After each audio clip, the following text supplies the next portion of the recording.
Hello and welcome back to another Royal Reviewer transmission, and today is the 21st, I do believe, of April 2023, and we are going to be talking about a new selection of royal stories.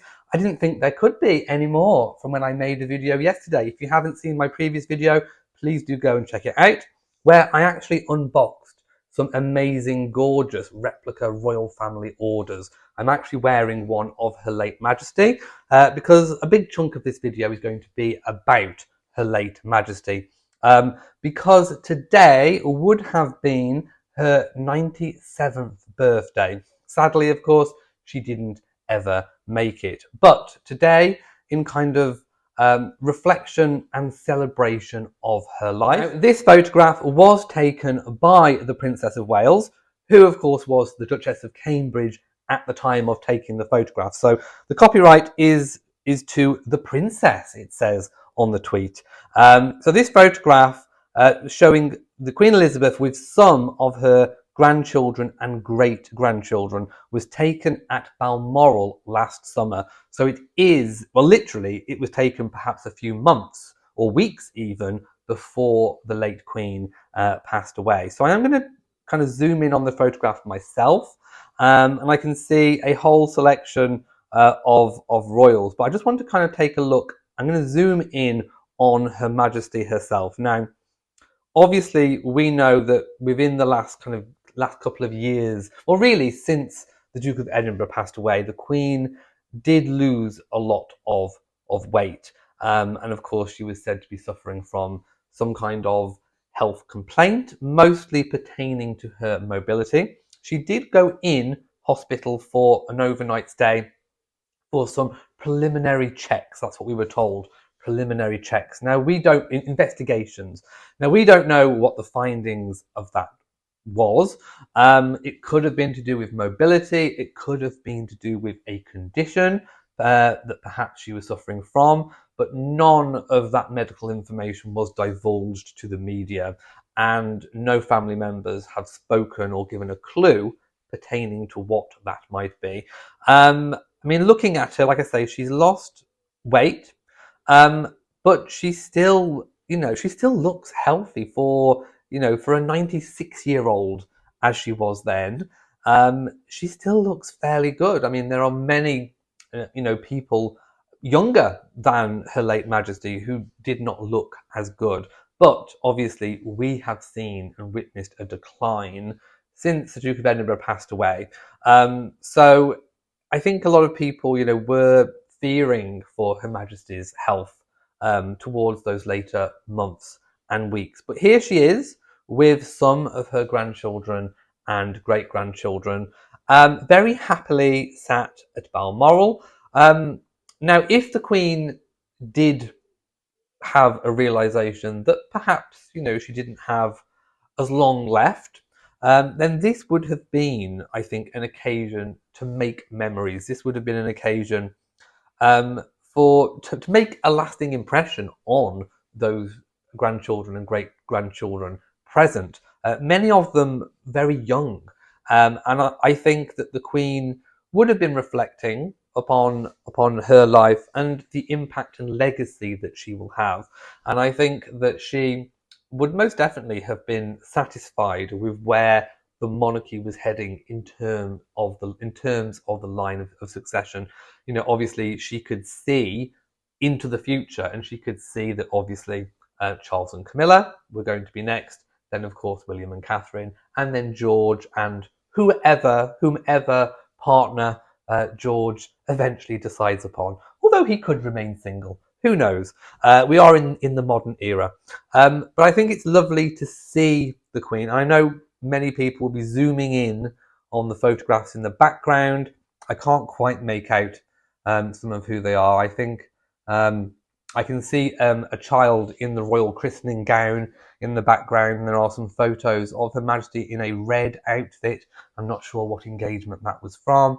But basically, the room looks very, very homely. Balmoral was a lot more relaxed. It was more informal. You can see the tartan carpets. Now, this is what I was talking about when all the news all the whispers came up that that perhaps that the king might be wanting to turn Balmoral into more of a museum to his late mother.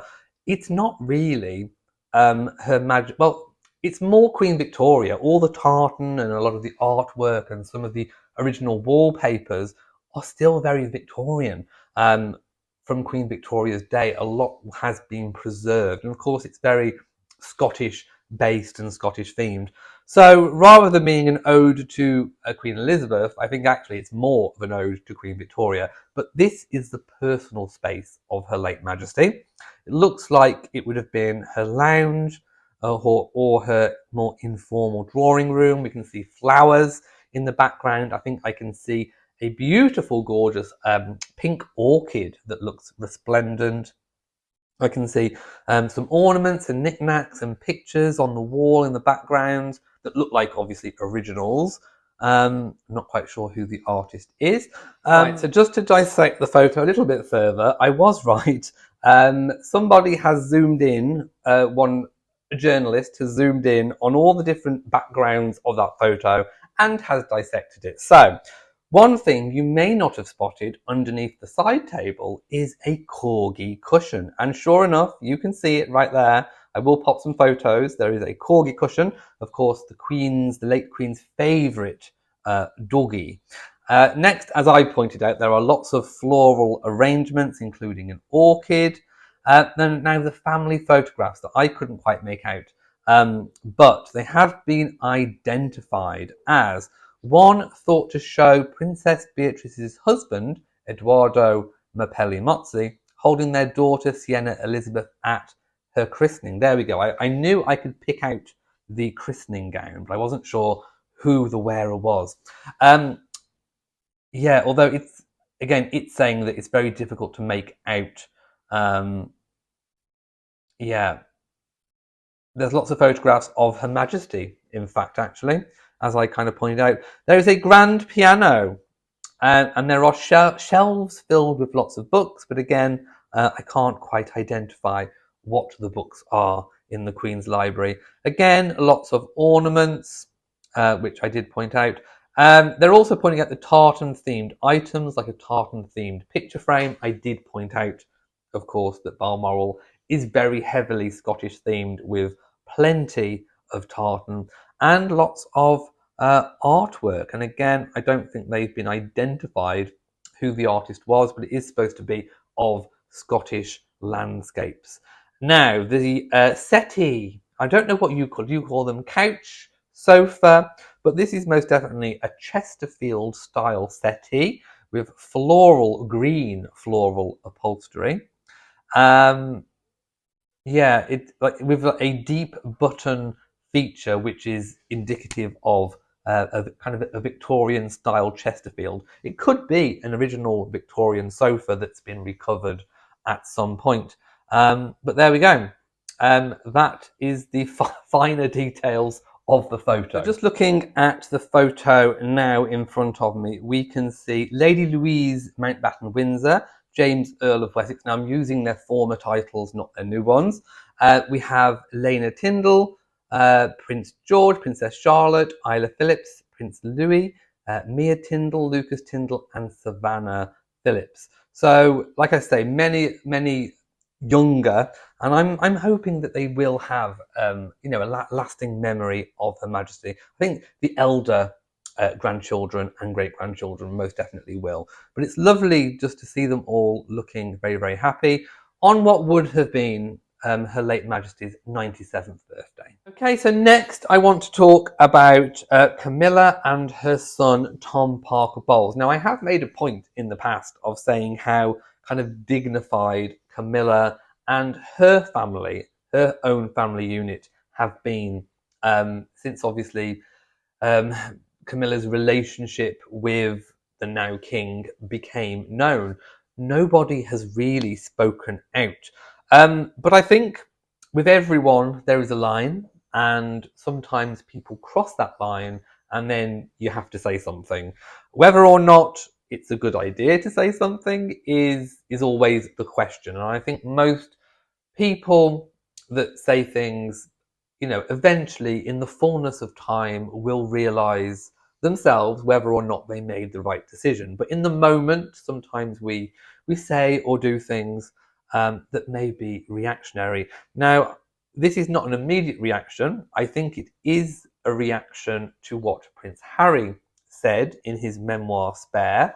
Obviously, he mentioned quite a few times regarding Camilla, and kind of almost tried to pitch her as dangerous and a villain. Those were words used. So Tom Parker Bowles has taken the opportunity. Again, whether or not it was the right choice, I don't know.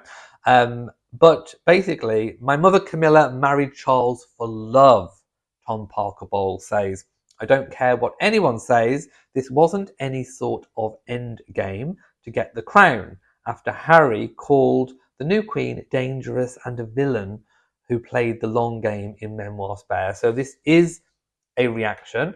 I will read the article and dissect it. I've been through this quite a lot in my previous videos. I also am of the opinion that Camilla didn't have necessarily an end game with regards to wanting to be queen. I don't actually think she really cares necessarily about being queen, which is almost the best way to be about having such a hereditary position that you marry into. Because sometimes the people to watch out for are the ones that want it. And the ones that don't necessarily want it but end up in that position are the ones that I think have a little bit more balance and check and less self-interest in the role, and therefore, in my opinion, end up doing a better job. So anyway, the article reads, Queen Camilla's son has hit back at Prince Harry for suggesting Her Majesty was dangerous and a villain who played the long game to get her hands on the crown. All I think is that she wanted Charles. I don't think necessarily she wanted the crown. It's just that the crown came with Charles.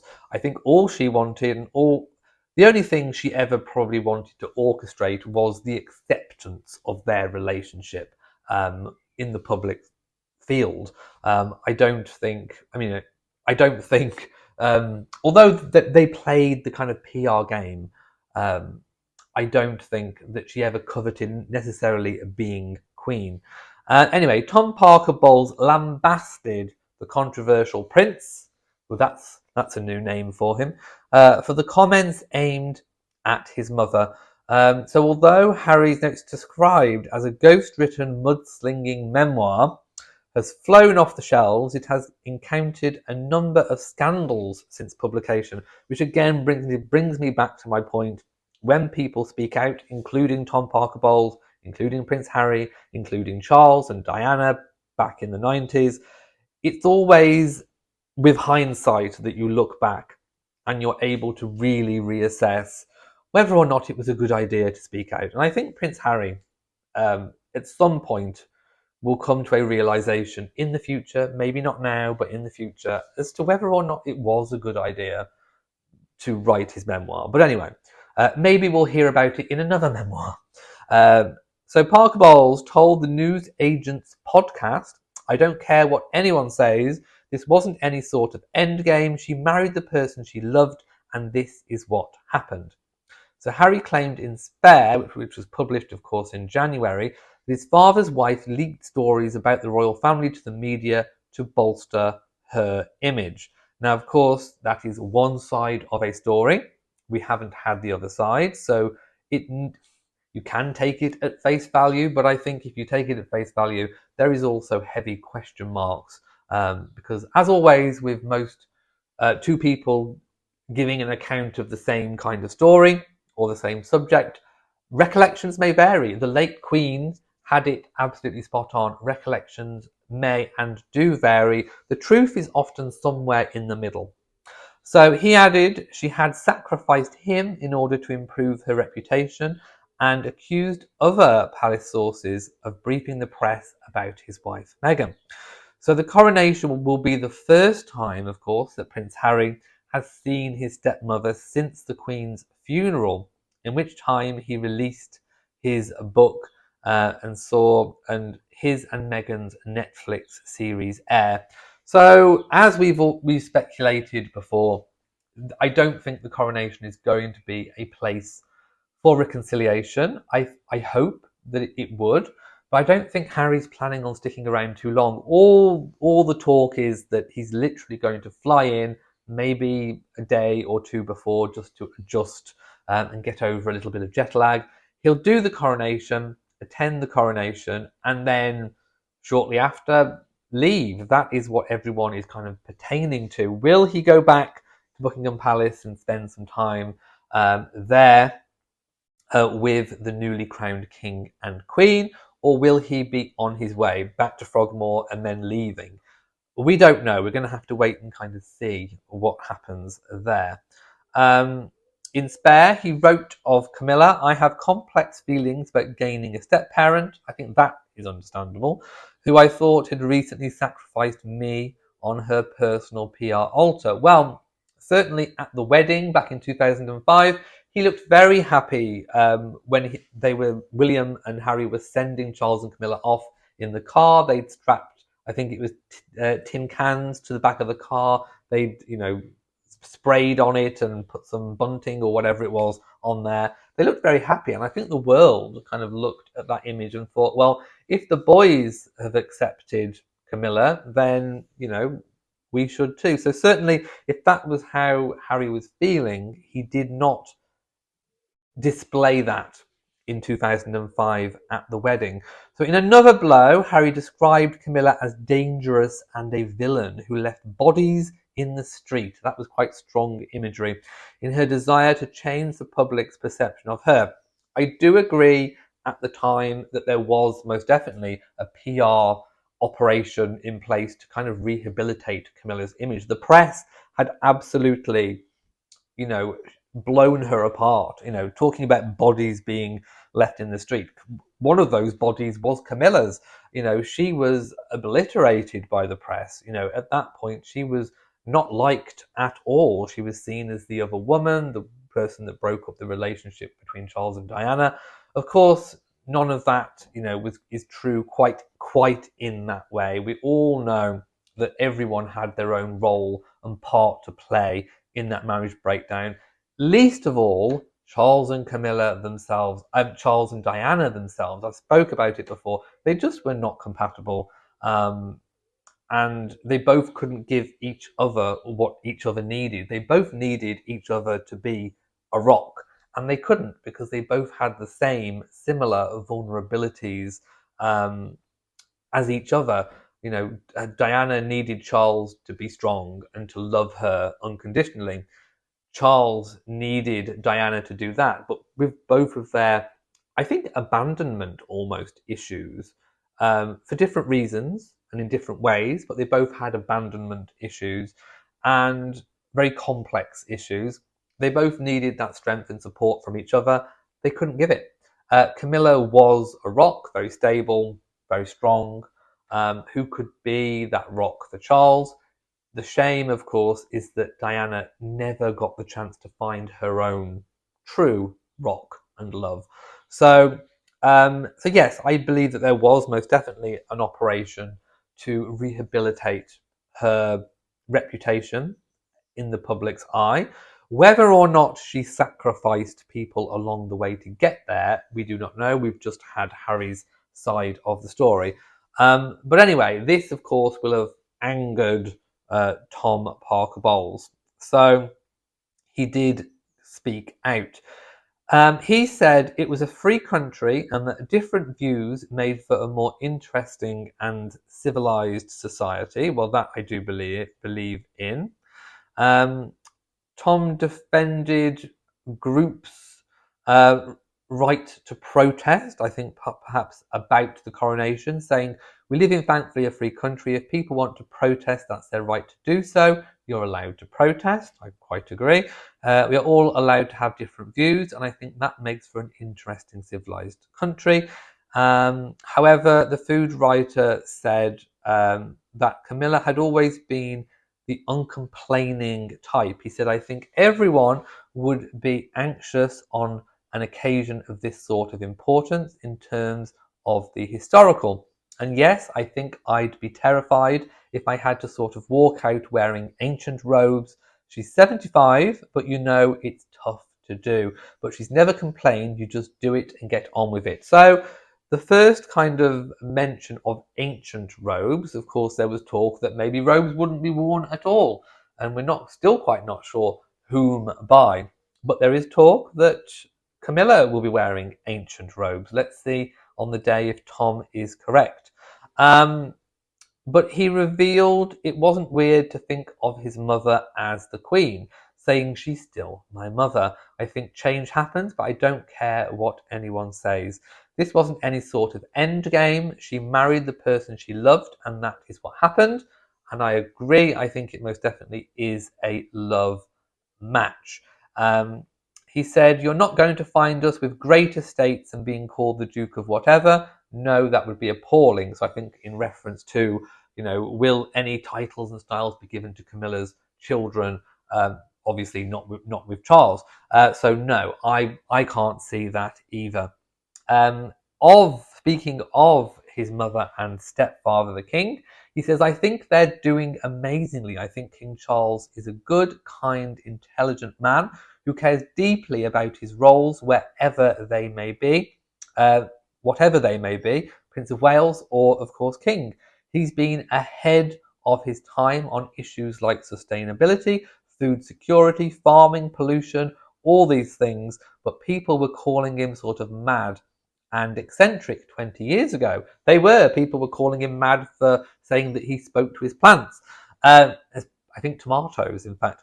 Everything that he's talked about are now things that have hit the mainstream, and now we're really worrying about. That, of course, is true. He uses his position, as far as I'm concerned, to do good, and I think he will, of course, continue to do so. He also said, of course, his son, Freddie, was unaware quite how big a role he has as page of honour at the coronation. I don't think he has a sense of the occasion. He's a 13-year-old boy who loves football, a Spurs supporter. So his worries are about the Spurs manager and losing when we're up and that sort of stuff. There's no reason for our children to be in the press at all, and so we've purposely kept them well away from anything to do with that. I think there are a lot of rehearsals going to happen before he's doing it with his cousins, his two best mates, and my first cousin's son. They will all know each other.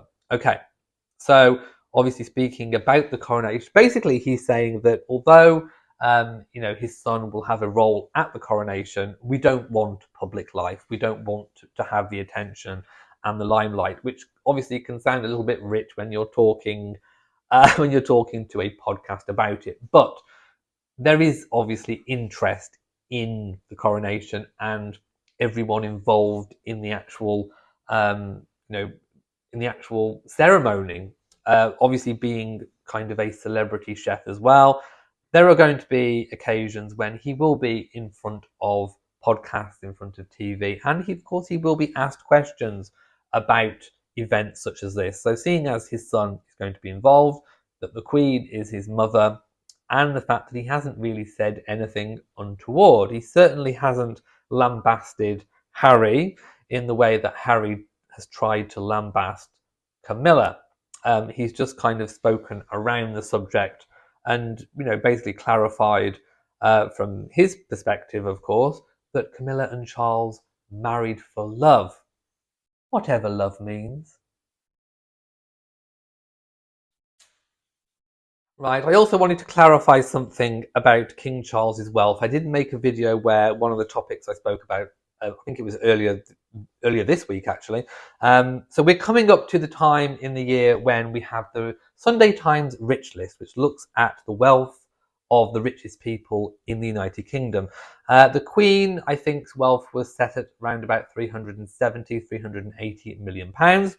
It doesn't take into account anything held in trust for the nation. It used to, it doesn't anymore. So we look at personal wealth. It's expected that King Charles's personal wealth, since he inherited the Queen's wealth, and monarch to monarch transfer is not taxed with inheritance tax rules, it is exempt. So Charles is rumoured I will update you when the list is revealed, but he's expected to be the 600 million mark, which is an awful lot of money. But there is a figure being bandied around that is worth £2 billion. And I don't think that that is true, correct, or accurate. I think it is closer to the 600 million. I mean, in fact, 2 billion is low, even if you count the things that they no longer count. So, for example, the Duchy of Lancaster and all that that owns, the crown jewels, any state-owned castles, and Buckingham Palace, for example. So, no, I don't think that the private wealth is close to the 2 billion mark. The Sunday Times Rich List is a fairly accurate. I say loosely, fairly accurate assessment. They do use formulas and calculations, which they explain always in the front of the book. So although not 100% accurate, it will be close enough. So I think so. Just be wary. 2 billion or anything higher is probably a vast overestimate. I think the closest value, the closest estimate is round about the 600 million mark. So just be careful. Okay, so thank you for watching today's video. If you have enjoyed it, then please give it a big old thumbs up. Don't forget to share on social media, and also do hit that notification bell so that you know whenever I upload a new video. So until next time, from me in Shropshire, to you all, and goodbye.